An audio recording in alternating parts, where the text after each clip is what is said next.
একজন মানুষ গুনাহ করে মদ খায় তারে গিয়ে একদিন লুকাইয়া টাকা লাখ 2 লাখ দিয়া কইন জানো বলে তুই মসজিদ খান ভাঙ্গিলা ইলো মানুষ আছে উঠিয়া কইব ভাই আয় জীবনে কোনোদিন নেকি বাড়ছি না করতাম অন্তত কে তোর হল্লাতে একটা দিয়ে নেকি করলিতাম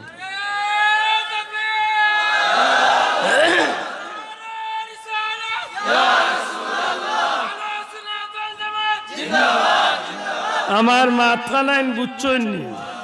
জুড়ে হইতইব আমার মাত বুঝছইনি আল্লাহ সে জুড়ে হইন বুঝছইনি ইলা বহুত মানুষ আছে জুয়া খেলাইব কিন্তু আল্লাহ রসুলের বিরুদ্ধে মাত সহ্য করতে পারতে জুড়ে হকা পারবনি কেনে লে তার ওই ইমান নামক নিয়ামতে এই সময় তারে বাধা দেয় সুবহানাল্লাহ দুনিয়ার সবটা করতে পারবো কিন্তু ইমান ছাড়তো পারতো না সুবহানাল্লাহ ও দুনিয়ার কাফির মুশরিক বেঈমান হলে চিন্তা করে দেখছিল লে দুনিয়ায় সব ধর্মের মানুষরে ধর্মান্তরিত করা যায় মুসলমানের বাচ্চারে ধর্ম ত্যাগ করা যায় না কারণ কিতা ও প্রায় 1,500 বছরে তারা হিসাব করতে করতে করতে করতে করতে করতে করতে করতে তারা মনে মনে অঙ্ক মিলাইছে বলে মুসলমানের বাচ্চান ধরে ধর্মান্তরিত করা যায় না এর পিছনে বড় একটা কারণ হইল মুসলমানের বাচ্চা ছোট্টবেলা যখন জবান খুলে আস্তে আস্তে যখন কথাবার্তা শিখে ওই সময় তার মা বাবার মাধ্যমে তার মা বাবা এক সময় বাচ্চারে শিখায় এক সময় বাচ্চা গো আটা চলা শিখে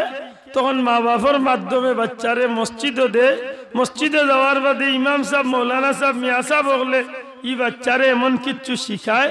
আর এই বাচ্চাই গো মসজিদ তো একটু নাবালিক বাচ্চা থাকা অবস্থায় এমন কিছু জিনিস তার কলজার মাঝে গেতিয়া লয়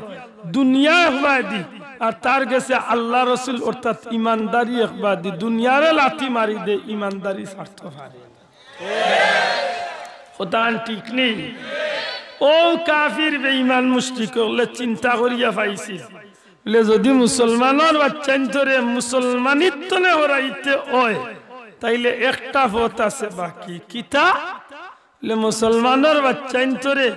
বিয়ান তুবালার সকালকুর ফোড়াতনে যদি কেউ ডাইভার ধরতে পারে আমার মাথা নাই জানি না বুঝরা কিনা মসজিদ মক্তবর যে ফোড়া আছে এই মসজিদ মক্তবর ফোড়াতনে যদি মুসলমানের বাচ্চান ধরে লাইন আউট করতে পারে আউট করতে পারে বলে তে কিলা করব ও তারা মাথা গাটাইয়া দেখছে যে দুনিয়ায় আধুনিক শিক্ষার নামে একটা উন্নত শিক্ষা প্রচার করিয়া দেই আর এই শিক্ষার মানটা এমন ভাবে বাড়াইয়া দিমু তার বাপরে তার মারে বুঝাইমু তোমার বাচ্চারে মসজিদে বড়াইয়া কোনো লাভ নাই তোমার বাচ্চারে আমার প্রতিষ্ঠানও দেও এই বাচ্চাই গো কয়েকদিন বাদে বিজ্ঞানী বনবো পাইলট বনবো ডাক্তার বনবো ডক্টর বনবো বড় কিচ্ছু হইব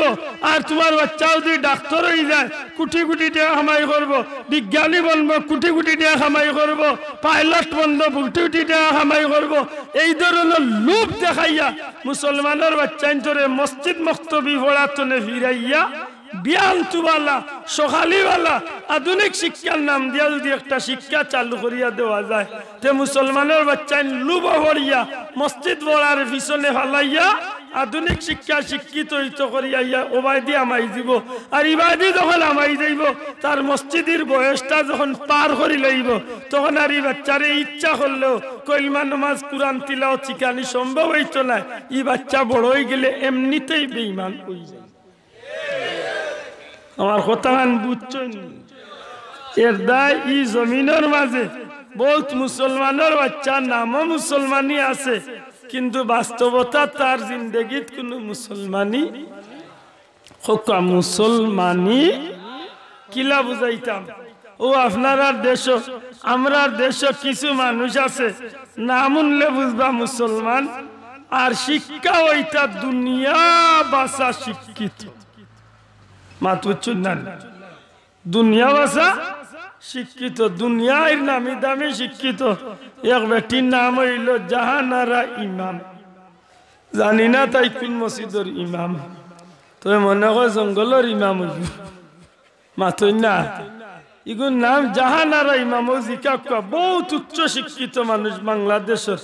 জাহানারা তো মুসলমানের নাম ইমাম তো ইমামু জানি না তাই কোন মসজিদের ইমাম আচ্ছা দুজখর ইমামু ইজগদন জেসা আলোর ইমামক মুসলমানের বুড়ি তাই যে সময় ডাকাত আজান শুনছিল শুনার বাদে মন্তব্য করলো উঠিয়া কইল ই আজানোর আওয়াজ ইকটাই নামার গেছে